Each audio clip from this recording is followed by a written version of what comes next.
the 49ers are now 4-0 with their performance 35-16 against the Arizona Cardinals. That makes 14 straight regular season games, which was it's just an incredible pace. They don't look like they're slowing down anytime soon. Brock Purdy was 20 of 21. That's breaking Steve Young's completion percentage record, which is crazy. Only one incompletion. He snuck in a touchdown and threw a touchdown. Looked really, really good. And I'm here with Steph Sanchez, who was kind enough to join me.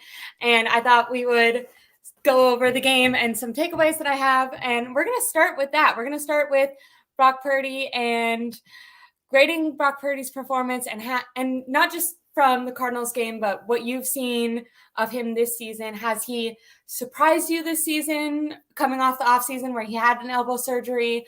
How has he looked? Has he, in your opinion, has it improved as the season has gone on? I know it's just been a couple games from last year. What are your thoughts on Brock Purdy's breaking Steve Young's record performance? Yeah, no, that was an incredible performance from Brock, and it came right after another incredible performance, right? Like if you saw what he did against the Giants, and he started slow that game, but as the game went on, he got more comfortable working against the blitz, and he ended up carving them up, right, for 310 yards. Now going into this week against the Cardinals, and the Cardinals, their defense is probably not what it was last year, but under, Jonathan Gannon, new head coach, they're playing really hard. You can't deny that. And, they're giving teams some trouble, as we saw them against the Cowboys. And so I think the 49ers altogether as a whole did not take the Cardinals very lightly. And so I think Brock executing at the level that he did, he had just one incompletion. That was incredible. He didn't have an incompletion until the third quarter, right? So he was perfect all through the first half. And that only came after, wasn't that his first almost getting sacked, right? Is when his first incompletion came. Yes, he was almost sacked on that one. Yeah. So he kind of had to throw that one probably a little sooner than he would have liked. Brett Williams was getting pushed back into him. Exactly. Yeah. But that's the NFL, right? I mean, sometimes those things happen, so you can't really fault Brock for that. Yeah. Credit to him for not taking the sack there, right? Yeah. And getting the ball out and, at least giving McCaffrey a chance to make that play. It fell incomplete. But, I mean, all in all, I think we got to give this performance A+ for, Brock Purdy. I mean, it was incredible what he was able to do. He was cooking. And I think also, I'm sure we'll talk about Aiyuk as well, but the connection that I'm seeing him have with Brandon Aiyuk, I think it's going to allow this offense to take yet another step in the right direction in becoming this juggernaut offense, right? I mean, we already saw what Christian McCaffrey was able to do. Now you add another guy in Aiyuk who he can do those chunk plays. I was just looking at this because I was preparing for my show later. Yeah. Brandon Aiyuk, his average depth of target was 21.3 yards. So that's the highest of his career. So that tells you right there, not only is Brock Purdy finding Aiyuk, but he's finding them downfield, and that's he's putting to bed those. He's putting to bed those detractors that maybe said that he wasn't interested in throwing down the field. And you're right, that did start last week against the Giants, starting off shaky. I was kind of like, okay, this is the most inaccurate we've seen him. He gets better as the game goes on. You can tell him and Kyle mid-game made adjustments. And you're right, they came into this Cardinals game, they were not sleepwalking in being like, oh, same old Cardinals. And the Cardinals had a great game plan. I was incredibly impressed. I have been incredibly impressed with them all year. I was one of those suckers that saw some of those, Jonathan Gannon videos that weirded me out a little bit with his little noises and stuff, and saw them trading away. He's a weird guy. He still is a weird guy. And I saw them trading away players, and I was like, they're in the Caleb Williams sweepstakes. But you're right, that team has been playing really hard. They showed, I was so impressed by how well they were able to stick with the Niners, considering how dominant the 49ers looked the entire game. It was kind of crazy that they kept it so close. I will say divisional games seem to be that way, but I agree with you. I was someone who maybe was a little bit of a Brock Purdy detractor in the beginning. I had my doubts, and I feel like especially because of his draft status, like I had to kind of be real with myself, and I was like, if Trevor Lawrence had been playing only as many games as Brock Purdy and had been performing as well as Brock Purdy has been, would I be as critical of Trevor Lawrence, or would I be like, oh, that guy that we thought was going to be great is being great? And I kind of think because my expectation of Purdy was he's not going to be good, I kind of was like, we got to hold out. We got to hold out. We got to hold out. And I'm not saying, like maybe he just nosedives, but it just does not at all seem like that from not only his talent ability, which I think was extremely not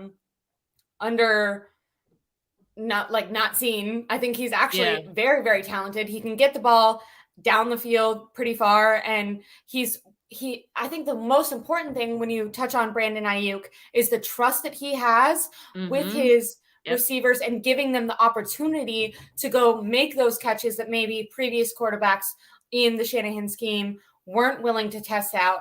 And Brock Purdy has given that trust, and I think that builds that chemistry with him, with CMC. You can kind of tell, and how impressive is that? Being that this offseason he was rehabbing, so it wasn't even like all offseason he was building chemistry with them. He was on his own, so it's even more impressive to think that potentially they could be getting better as the season. Like this could not be their peak, which is kind of crazy because they're record breaking right now, and they could still be getting better. We'll touch on it later, but I have that same conclusion for the defense. But I've been extremely impressed by Brock Purdy. I feel like I've been very hesitant, and there's just a certain, he can only perform so well before you finally are just like, I mean, it's right in front of me.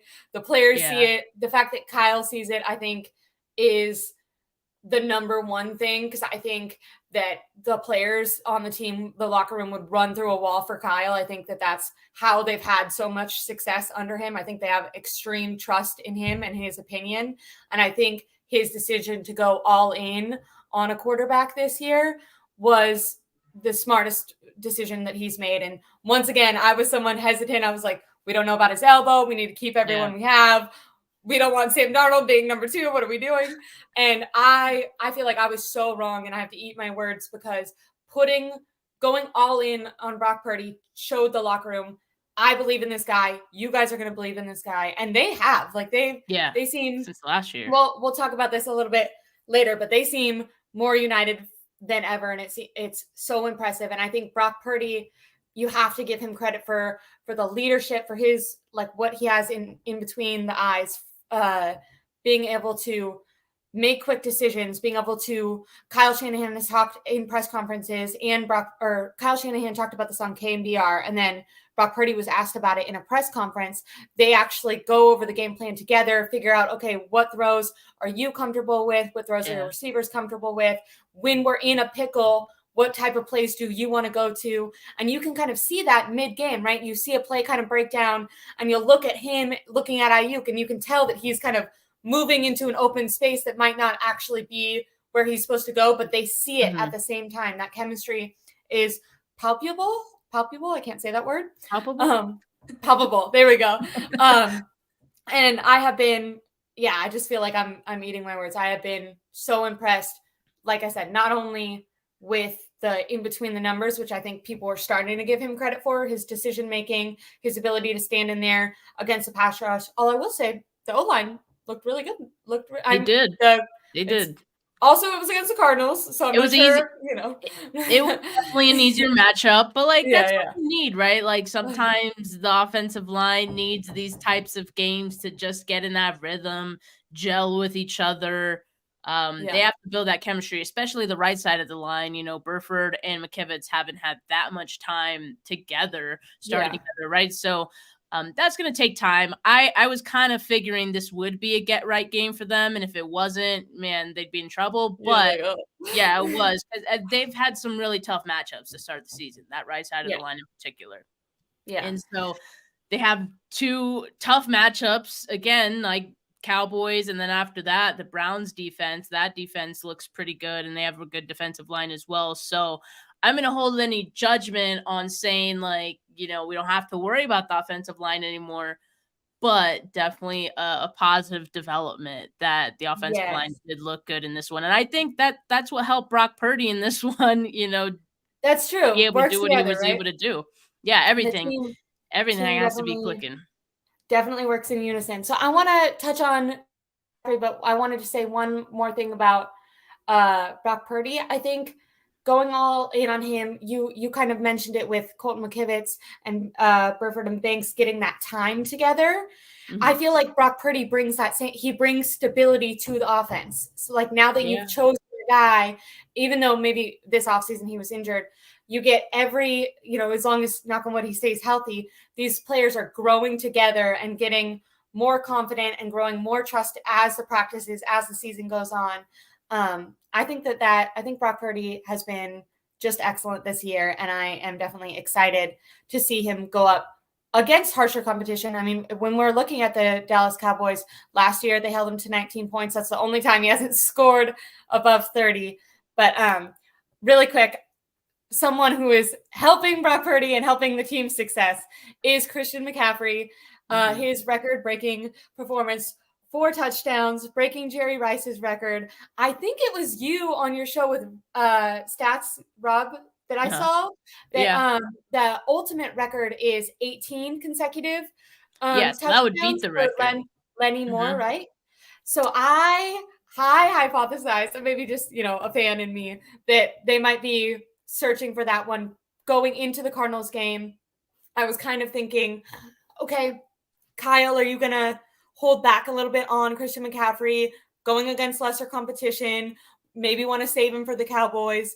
But I knew him in the back of my mind, and I said on the show that I did by myself that the players and Kyle, they know about these records and they want to get it. And that first drive is when they got him his touchdown. So I how what how do you think Christian McCaffrey looks this year? Do you think that it is possible that if the Niners were to continue this sort of progress, he stays healthy, he could be in that offensive player of the year, MVP, maybe even player of the year or MVP conversation race?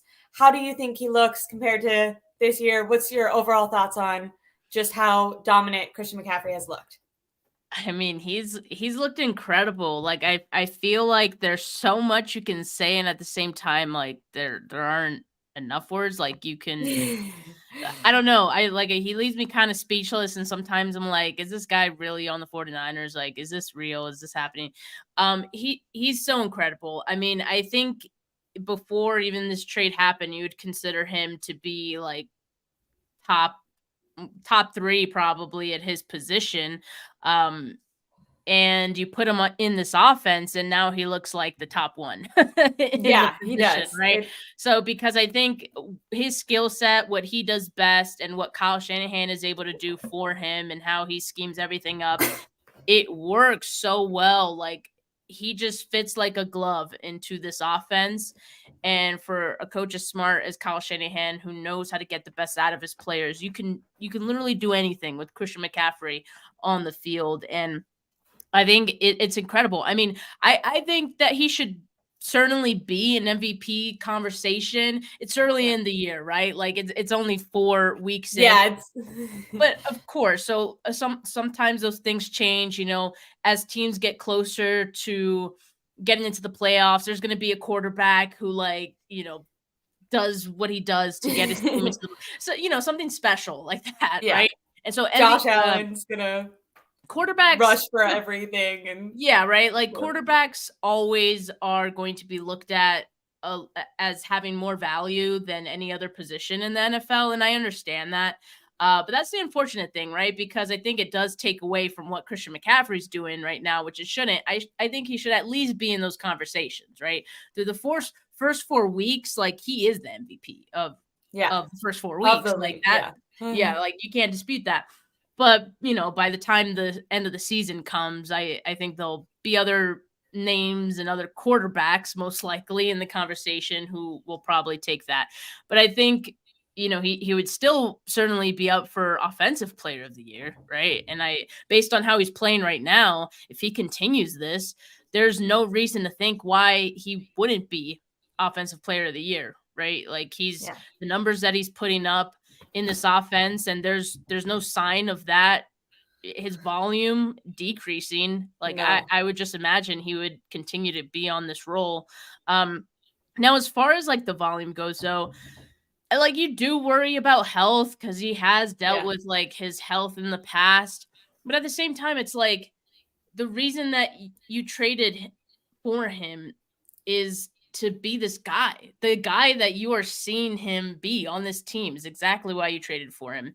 And, you're not just going to limit his volume just because you're scared, Get a Ferrari and park it in the garage. Exactly. Or only, drive it, when it's sunny out. I don't know. But that's a great analogy. And I think, that's Christian McCaffrey in this offense. And I'm Kyle Shanahan. I want to use him on every play. What's funny is like, how that one game where I think it was against the Steelers might have been the one against the Steelers. Everyone was like, oh my God, like Christian McCaffrey's volume, like how can you have him out there? You need to rest him a little bit more and all that. And Kyle said he didn't even notice that he was in all of those plays. And then after this week's I think we're about to say the same thing. Go ahead. He didn't even notice that Christian McCaffrey had like 4 touchdowns and he could have had a 5th towards the end of the game. And so I'm like, Kyle, like, are you blacking out like during games? Like, he just plays and like he's in love. He's so excited. He's in his zone. Yeah, he's never been happier. Yeah, he's in his zone. He loves having Christian McCaffrey out there. I don't blame him, So as far as like, Kyle purposefully trying to get him these records, I don't know if that's the case really, because he could have definitely given him that 5th touchdown. I think he's sort of oblivious in the moment. But again, like you have this weapon, you want to use him like on every play. Yeah. I was going to say after in the press conference, a media member actually asked Kyle about if they thought Christian McCaffrey could eventually be in that MVP race.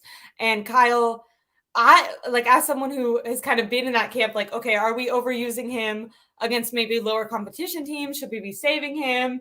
Kind of toying with that idea, not saying I, feel exactly one way or another. Because obviously when you see him on the field, you're like I understand Kyle because I see him compared to anyone else. And I'm like, I would also want to use him as much as possible. But then you think about him being injured and you're like, okay, well, that would ruin a lot. I mean, we still have so many amazing players, but it would feel so defeating. When I think of that, I'm like, okay, we should save him. But ironically, to that question about the MVP race, Kyle's answer was like, oh, well, like we would have to get him more statistics because like in order to compete with the quarterbacks, he would have to get even more yards and even more. And so like, I just think it's kind of ironic that fans are kind of like, oh, we should maybe hold back and like when Kyle, how you said he's kind of oblivious, but when presented with that question, he was like, wow, that's a great idea. I'm going to run him more now. And it's like, I feel like when I like heard that answer, I like envisioned tons of fans being like, no, Kyle, no, what are you doing? Right. I know.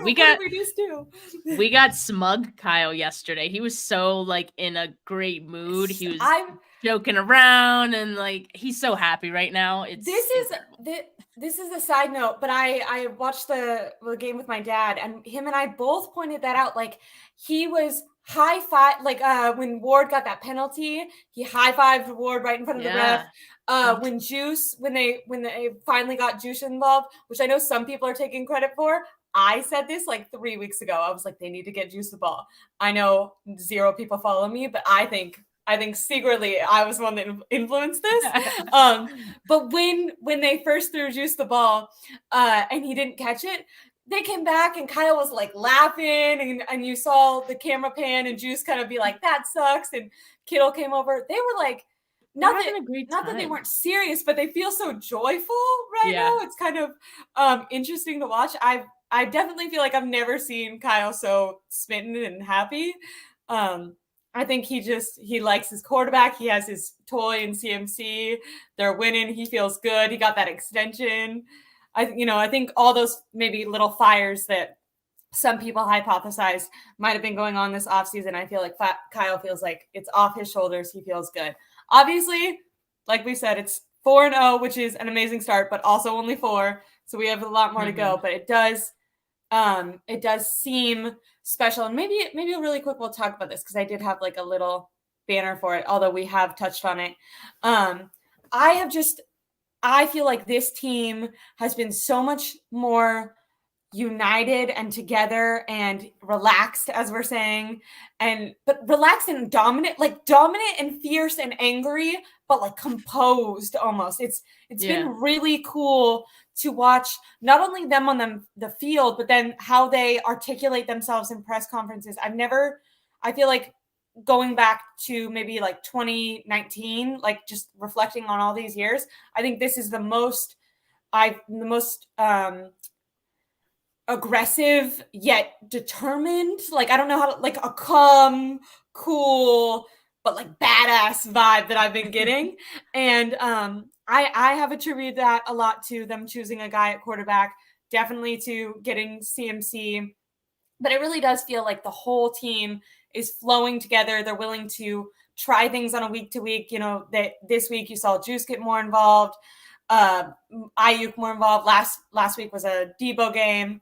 How do you, when you view this team, if you're comparing it to maybe the 2019 team that went to the Super Bowl or some other dominant teams that we had under Hardball, how does this team, does it feel Super Bowl vibes to you? Is there something about it that seems maybe more determined? Because I think at this stage, beginning of the season, every team would probably say, we're going to go to the Super Bowl. You know what I mean? When you start the year, you think you're going to go. But this team, it seems like they mean it more than they ever have. And I don't know if that's a real thing, but that's the vibe I'm getting. I mean, it's definitely a real thing with this team because they've come close so many times. Like, they kind of feel like, I don't want to say it like they feel like they've been robbed, but they definitely feel like, I mean, last season, how that ended, that hurts, and that stings differently just because of the way it ended on Brock's injury, right? Yeah. And so they knew that they had a Super Bowl caliber team going into that game already. They were right there. They were knocking on the door of the Super Bowl. Certainly they would have had to finish and win that game, but I think they believed in their hearts that they would have won that game and gone to the Super Bowl and maybe even won it, right? So I think it's just the fact that they've been in this situation so many times before, and you look at, there's a lot of veterans on this team who have done it before. A lot of those guys were on that 2019 team. And so, you know, they know loss, they know getting to the Super Bowl and getting close and not getting it, right? So I think there is a difference in kind of like quiet determination with this team. Like you said, like calm. I think because they know how good they are. And at this point, it's just like, look, it's the beginning of the year. Like we just have to win games, get back to where we were. It's kind of like, maybe this is a weird analogy, but I kind of think of it as like you're playing like a video game and you forget to save. You lose all your like you're so close to getting to like some level that you tried so hard for. You know, it erases your memory or whatever, your saved game, and you got to start back up at 1. You know that you've done it before. So all right, let me just do it again. And you're almost like knocking it out. Exactly. Yeah. That's totally what this season so far feels like for me. And I think the way that they started last year, remember the slow start, all that stuff, they were losing games they weren't supposed to. They lost to the Broncos in week 3, all of those things. I think about all that, and I think they were able, and they ended up finishing very strong, right? So I think they were just able to apply everything they learned at the end of the year, of course, with McCaffrey and also Brock Purdy. Those guys have been able to like elevate this team to another level as well. They take all of that and they're like, all right, let's just start at 1 and let's keep it going. And, you know, honestly, I don't even think this team is playing at that same level where everything was clicking like they were at the end of the year. Like, I still think there's still some room there for them to grow. And I think that's the great thing about this team. They know it too. And so I think that's the other thing of them being calm. Oh, like we can beat teams, we can score 30 points, and we're still gonna get better. So Yeah. I think that's where it comes from. I like that you mentioned that like there's continuity and rollover from last year. Like it kind of seems like they brought back so many of the same guys, and the only changes they made basically made them better. They went and got Hardgrave, which I mean, we knew it was the trade or the move of the offseason, and it has for sure held up. He last that sack that he had really put the game away. I mean, it already seemed like the game was put away, but he has been so dominant, creating so much pressure, really, really helping out with Armstead, who, by the way, Armstead, just a shout out. I don't have a little slide for him, but I was noticing because my dad really likes to look at these parts. He timed it so perfectly yesterday. Like the second the ball was snapped, he was going. Like it was very the pressure that they're bringing was really good. But I totally agree with what you said. I think that they have even more time to get better, but I do agree that continuity and rollover. I love the video game analogy. It almost feels like they're like, okay, let's get to the playoffs. Like Yeah. let's get the number 1 seed, but this isn't like the work hasn't started yet. Like right now we're just Mhm. setting ourselves up to get to where the real work is, because we've heard your comments and we believe that we're here. And you guys think we're right here, and we're going to show you that we're here. And right now it just seems like we're just climbing the mountain, you know what I Yeah. mean? And Yep. it seems I totally agree with what you mean. So this might be a little redundant, but being 4-0, do you think that we can make any conclusive statements this early on about do the team believes that they're gonna, everyone should, all the teams should, but I think this team believes that they are gonna make it to the Super Bowl and potentially could win it if, injuries and health provides. Do you think that you as a fan or as a content creator, do you think you can make any conclusive statements right now, or do you think we haven't at this point seen them face a competent team or like an equal level competition team to what they might face later on, and maybe those challenges could come back to kind of wake them up a little bit? Not saying that they would win or lose, but we have to admit that it seems, I think going into week 1, maybe the Steelers were a little bit like, I thought the Steelers would be a little bit better. But I Yeah. think in hindsight, when we look at the competition, Rams and Cardinals both definitely more feisty than I anticipated, but it doesn't seem like we've faced a, championship level team yet. Yeah. So, yeah. What Right. are your And thoughts that's on that? coming this week, right? So I think it's like it's a combination of it being kind of early, but also yeah, I mean, I think we can make a way too early like assessment of the team, right?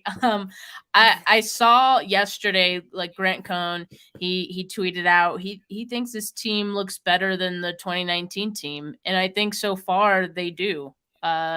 I would say like they're a more balanced team.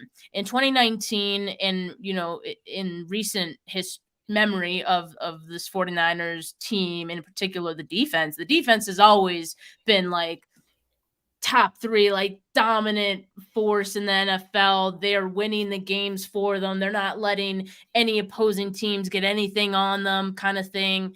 And like this year, like it feels a little bit different. They're still very good. But I think like the reason that people are now shifting towards, well, now it's like the offense carrying the team, is because I Yeah, think the offense is just that much better now than it was in the past, in prior years. And 2019, like it is an example of that, right? And like that's crazy to say because that team did start 8-0 and they went to the Super Bowl. But I think like what we've seen from Brock Purdy and Christian McCaffrey, like this offense is definitely a lot better yeah, than that 2019 team.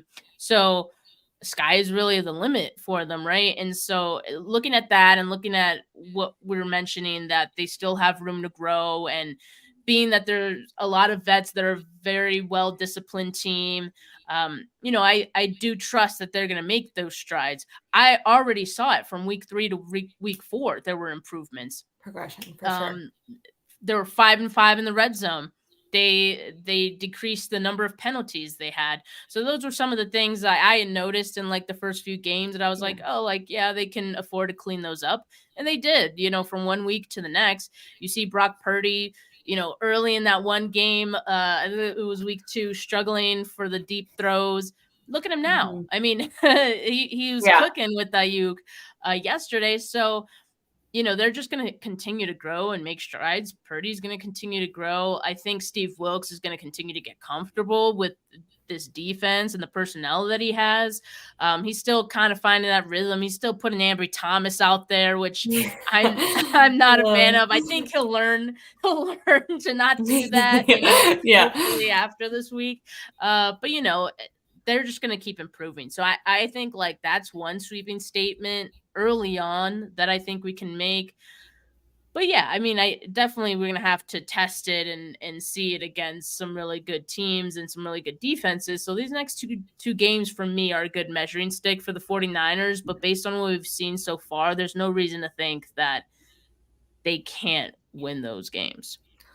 I completely agree. I'm excited to see them go against the Cowboys. I have faith with especially seeing how the Cowboys face the Cardinals. I have faith that Wilkes will come up with a good and Kyle Shanahan will come up with a good game plan. Now, Dan Quinn always plays Kyle really well. They seem to Mm-hmm. scheme against each other and have really good matchups.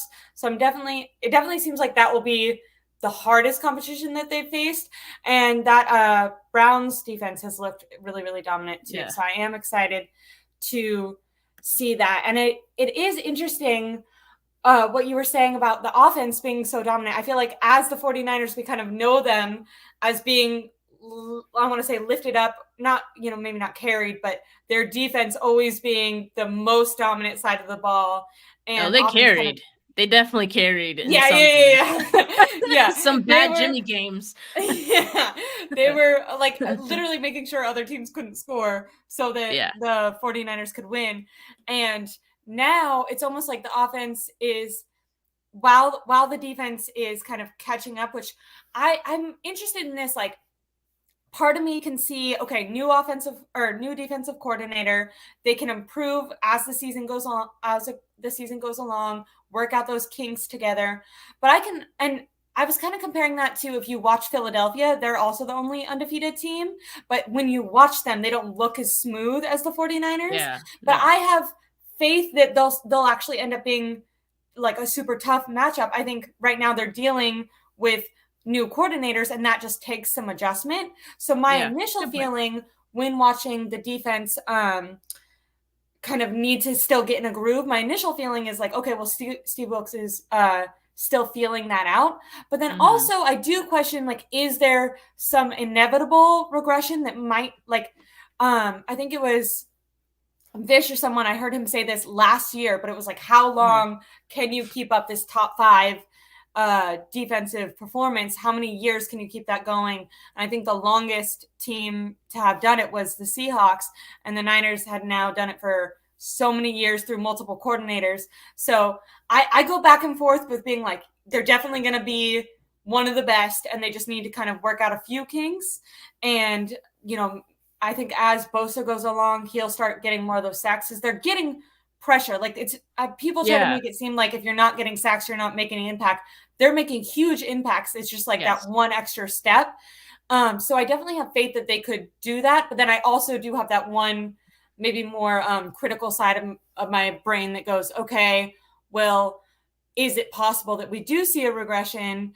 Now, luckily, if we do with this team scoring 30 points, maybe the offense is okay carrying that. But how do you feel about that? Do you think as it goes on, do you have that faith that they will continue to improve under Wilkes? Or do you think maybe we see, even if they do continue to improve, we see a little bit of regression from how they were under Saleh and D'Amico?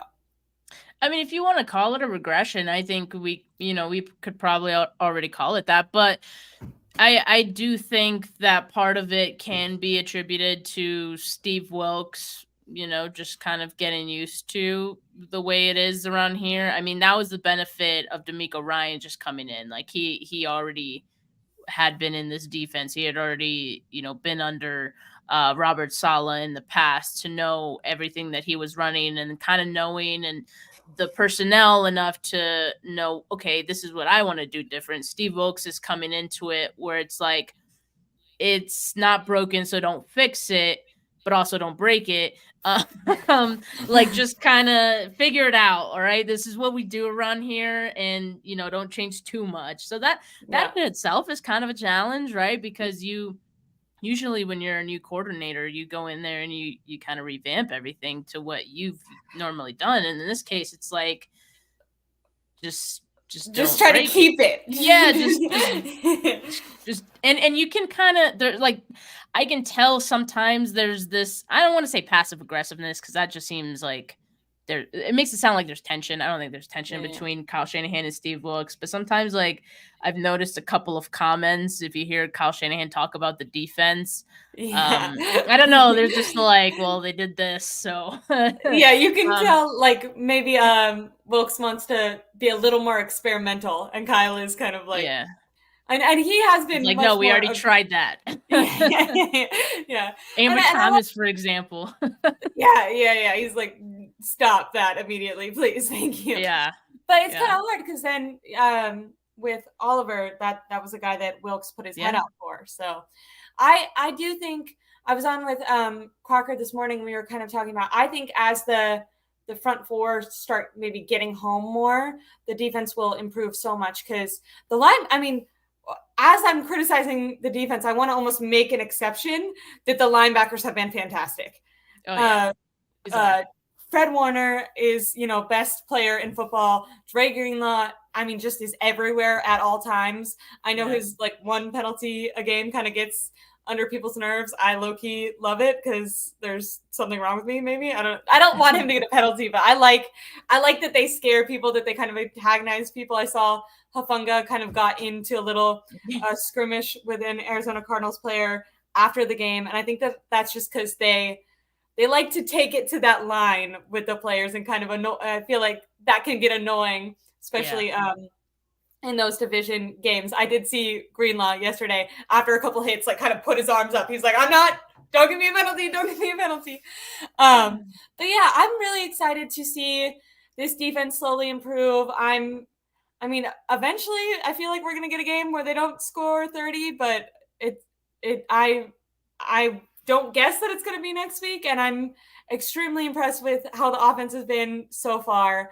But yeah, so can I just add one more thing on like the defensive stuff too? Is like, and I do want to find like stats on this to back this up because right now it's just like a theory. But the fact that the 49ers and their offense is doing so much better, they're getting into these early leads now. And I was just looking at, so their first half points per game, the 49ers right now, they're averaging 18.8. So that's pretty high for like first half. They're fourth in the league. If you look at 2022, and 2022 is of course like the whole sample size of the season, so it's lower, 13.6 first half points per game. That ranked 7th. So I'm sure their 2023 number will eventually kind of regulate and go a little bit down. It seems like scoring is kind of up throughout the league so far through these first 4 games. But anyway, the reason that I bring that up is scoring was down a lot last year. I remember people constantly making around all NFL teams, not just the 49ers. That was a comment that we got a lot. Yeah, I think that's true. So like, I think right now, because the 49ers are getting into these early leads, I mean, the defense does kind of have to play with their back against the wall because offenses are now going to be more aggressive because they kind of have to be. Like you're down early, you're going into desperation mode already.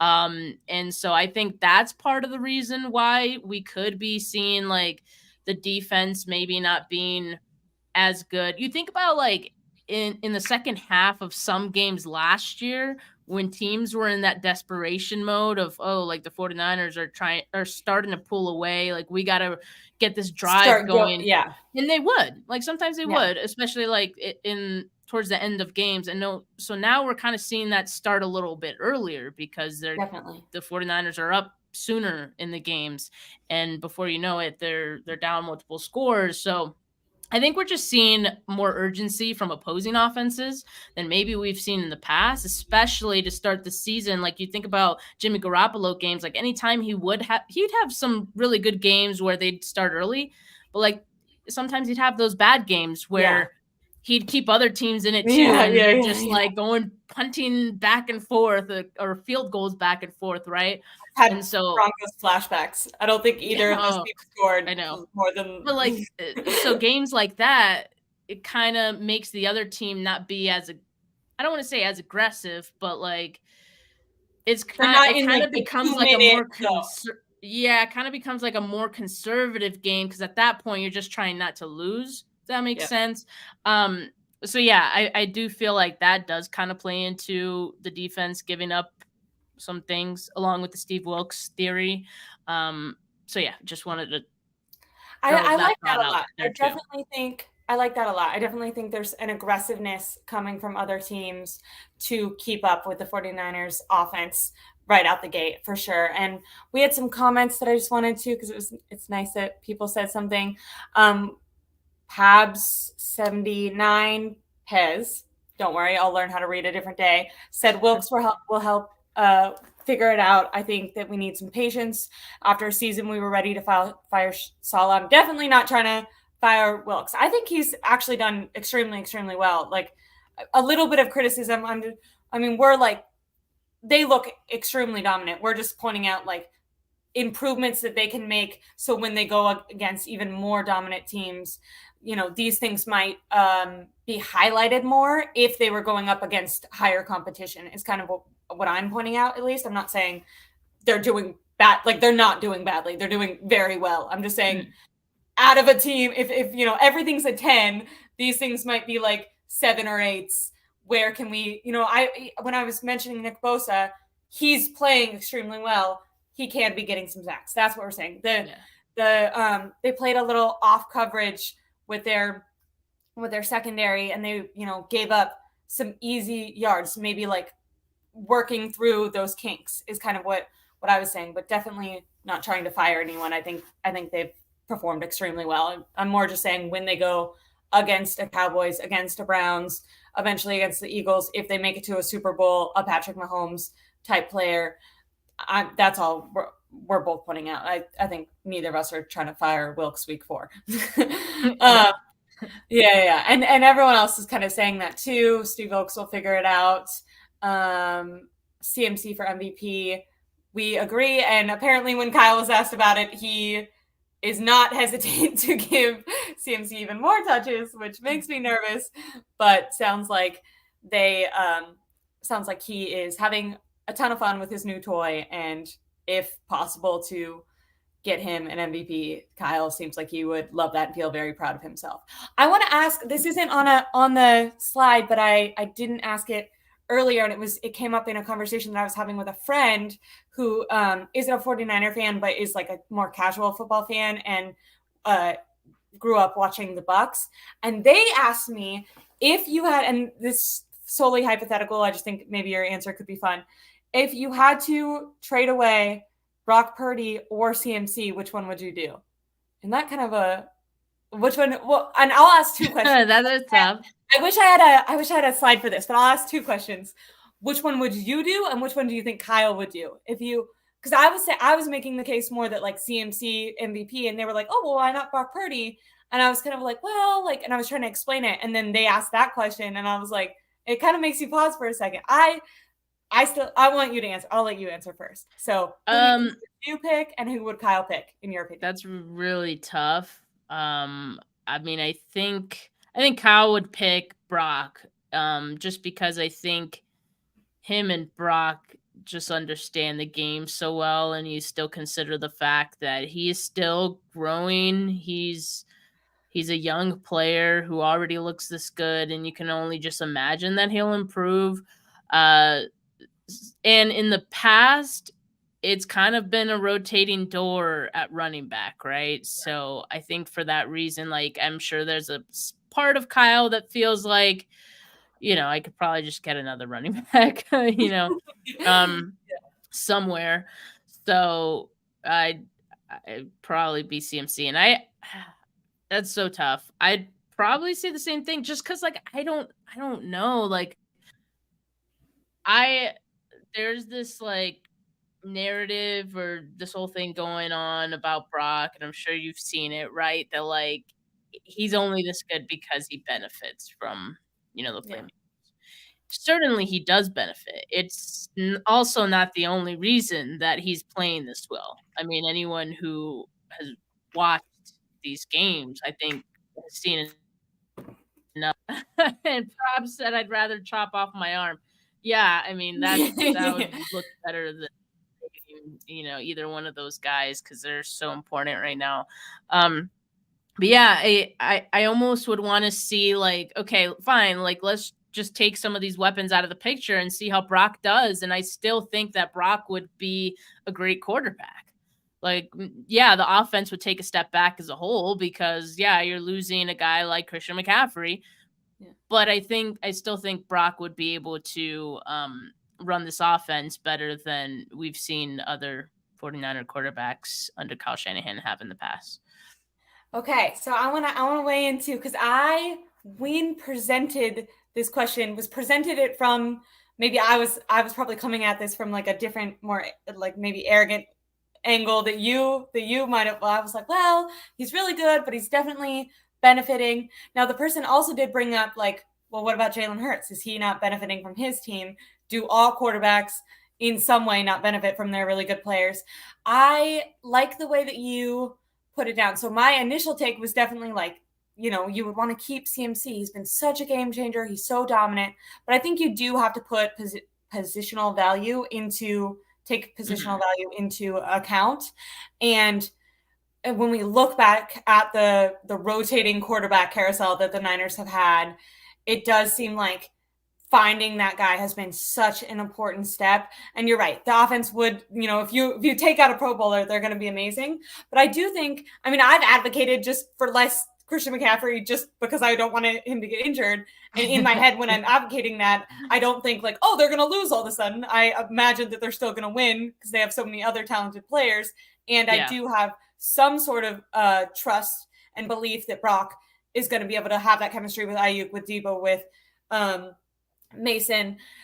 That will be a topic for a different time. I so understand why Kyle uses so much CMC, because I'll be like, let's get Mason the ball. Let's get last week Elijah Mitchell the ball, and then you see them and you compare them to CMC and you're like, okay, I really understand. Like you're like, why? You're like why wasn't that a 60-yard run? He makes everything so unrealistic. Yeah. Like you see someone do something good and you're like, and that we're just being spoiled this season in general. Spoiled. Like they don't score the one possession. And I'm like, oh, all right, just fell asleep at the wheel, right, guys? It's like, no, we scored like every other time. We're so like obnoxiously spoiled right now. Yeah. Like it's not even funny. It's not even funny. The Cardinals were like, I think what was like the closest they got?